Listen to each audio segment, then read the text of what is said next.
कोणी गुड म्हणन, कोणी बॅड म्हणन, कोणी चांगलं म्हणन, काही घेणं देणं नाहीये. आपण आपल्या कामावरती लक्ष ठेवलं पाहिजे. जरी परिस्थिती चुकीची असेल तरी त्या चुकीच्या परिस्थितीत चांगलं बोलायला चालू करा. तुमच्याबद्दल, तुमच्या स्वप्नाबद्दल जर तुम्हाला कोणी वारंवार डिस्टर्ब करत असेल तर तुम्ही त्याच्यापासून संन्यास घेतला पाहिजे. तुम्हाला कधी आज जाणवलंय की तुम्ही ठरवलं होतं आणि हेल्दी काहीच खायचं नाही, पण तुमच्या आवडीचा नाश्त्याची गाडीचा वास तुमच्या नाकात असा आला आणि तुम्ही म्हणले डाएट छोडो.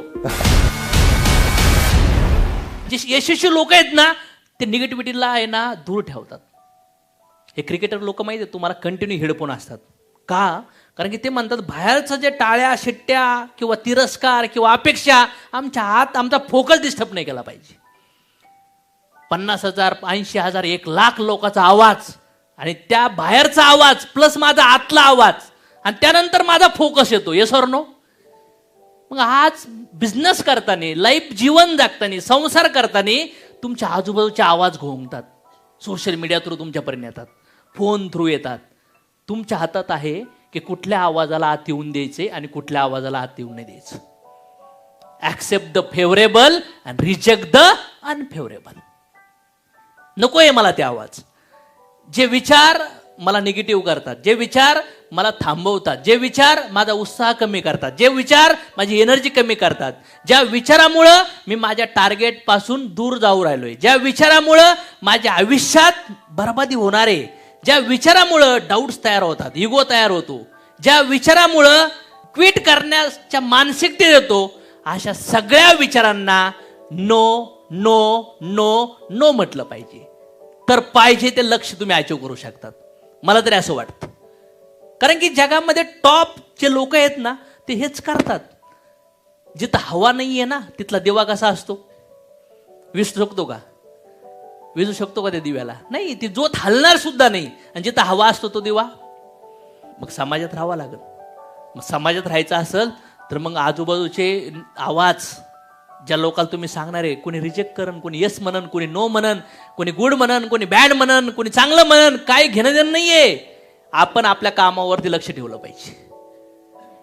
दुर्लक्ष केलं पाहिजे काय आवाजांना, त्याशिवाय पर्यायच नाहीये. मग मी काय केलं की मला कळलं की माझ्या एनर्जीला मला प्रोटेक्ट करायचंय. तर समाजामध्ये, फॅमिलीमध्ये, मित्र नातेवाईकांमध्ये हे सगळे विचार यायचे, पण मी रिजेक्ट करायचो. ऐक, आतून बाहेर झालतो मी. तुम्हाला पण आतून बाहेर होऊ शकतात तुम्ही. आणि जेव्हा माझ्या आतूनच विचार उफळायचे ना मला, तेव्हा मी त्याला डिलीट करायचो. Delete delete delete. हे जे football player, basketball player, badminton player, हे जे लोक आहेत ना हे फुल फोकस असतात. बिकॉज ते स्वतः व्हिज्युअलाइज करतात की मी एवढे रन बनवणार, एवढे रन बनवणार, एवढे रन बनवणार, एवढे रन बनवणार. हे क्लिअर कट माहिती असतं. ताजमहल बनण्याच्या अगोदर, राईट, ऍक्च्युली बनण्याच्या अगोदर ताजमहल विचारात बांधला गेला. राईट और रॉंग?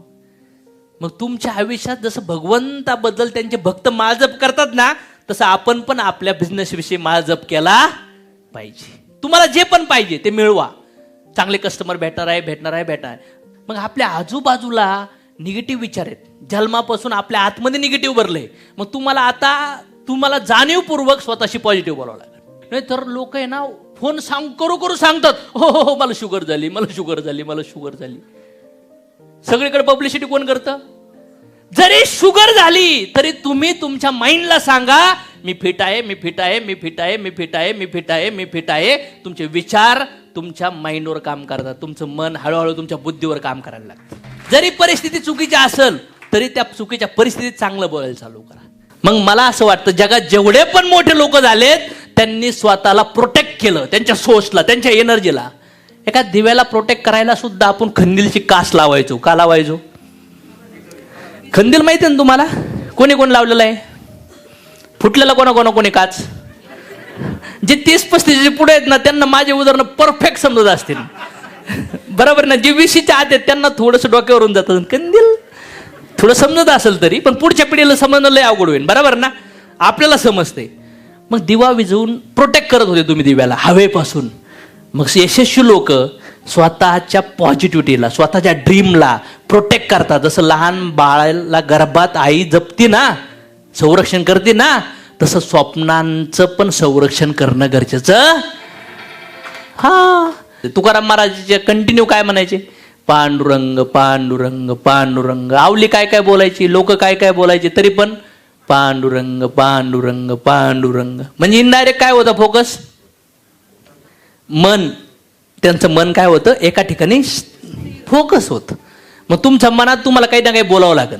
किती जणांना वाटतं लहान मुलं, 3-4 वर्षाची मुलं एका जागेवर बसू शकत नाहीत? का नाही बसत सांगा मला, का नाही बसत?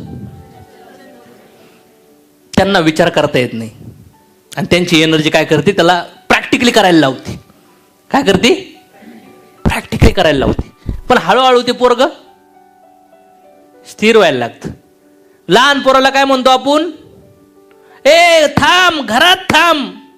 आणि मोठ्या घरातल्या पोरांच्या बापाला काय म्हणावं लागतं, जा उठा, उचलून देते बेड सोफा, झाडू मारून द्या मला, असं घरच्या मोठ्या माणसाला म्हणावं लागतं. बरोबर आहे. म्हणजे इमॅजिन करा आज कुठली सिच्युएशन तयार होऊ राहिली. मग त्यांची ती एनर्जी आहे ना, ती जी एनर्जी आहे ना ती यूज होऊ राहिली. मग आपली एनर्जी विचार करण्यामध्ये लय जाऊ राहिली. म्हणून मला वाटतं की यश मिळवायचं असेल तर आज जो कॉन्फिडंट जागा झालाय ना, याला लहान बाळासारखं, जे गर्भातले बाळ असतं ना आई, तसं जपते ना तसं जागा. एक शेतकरी त्या शेतीला कसं जपतो तसं जपा. शेतकरी त्याच्या शेतीत कुणाला पण येऊन देईल का?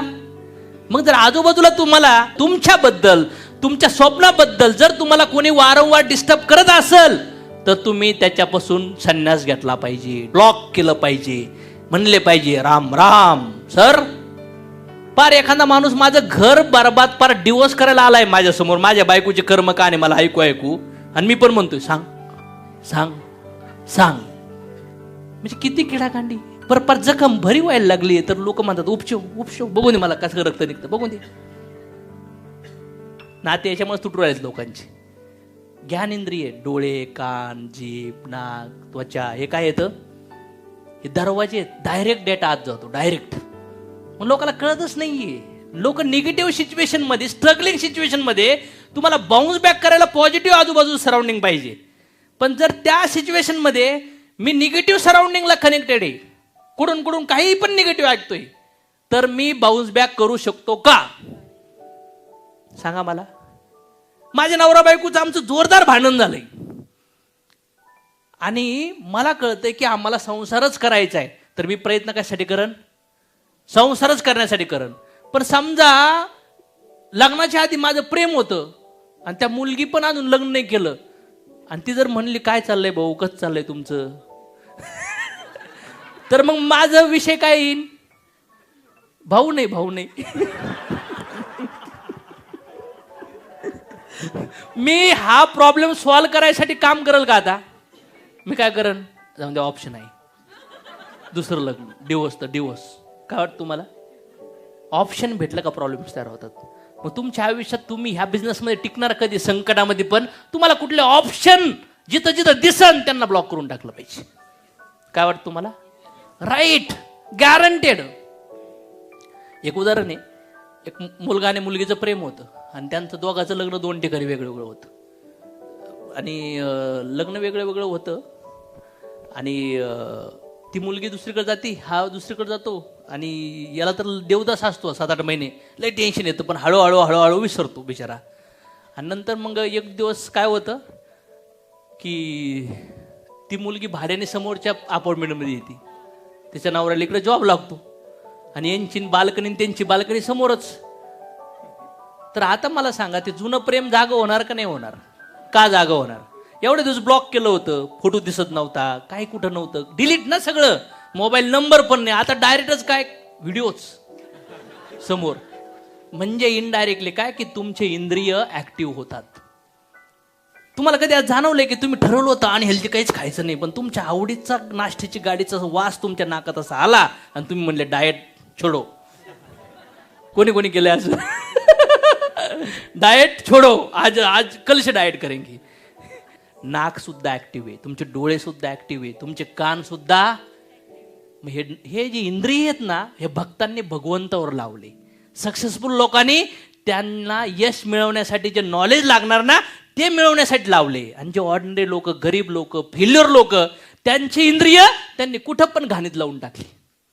म्हणजे स्पेसिफिक ठिकाणी ते इंद्रिय लावलेच नाही, तर डायरेक्ट इनडायरेक्ट काही ना काही उगणारच त्यांच्या डोक्यात. काय वाटतं तुम्हाला? आणि मग बिझनेसमधून क्विट करणार. मग बिझनेसमध्ये पाहिजे तेवढा संघर्ष तुम्ही करू शकत. कोणाला क्लिअर झालं? आपल्याला इंद्रिय राईट ठिकाणी लावायचे. इंद्रिय राईट ठिकाणी लावा लागतील. मग इंद्रिय राईट ठिकाणी लावणं म्हणजे काय? भगवंताचे भक्त लोक डोळ्याने देवालाच पाहतात, हाताने देवाची पूजा करतात, नाकाने तिथं फुलं ठेवलेले स्मेल घेतात, तोंडाने त्यांना वाढवलेला भोगाचाच प्रसाद करतात. समजते का तुम्हाला? आणि त्यांचा वावर चांगल्या ठिकाणी असतो.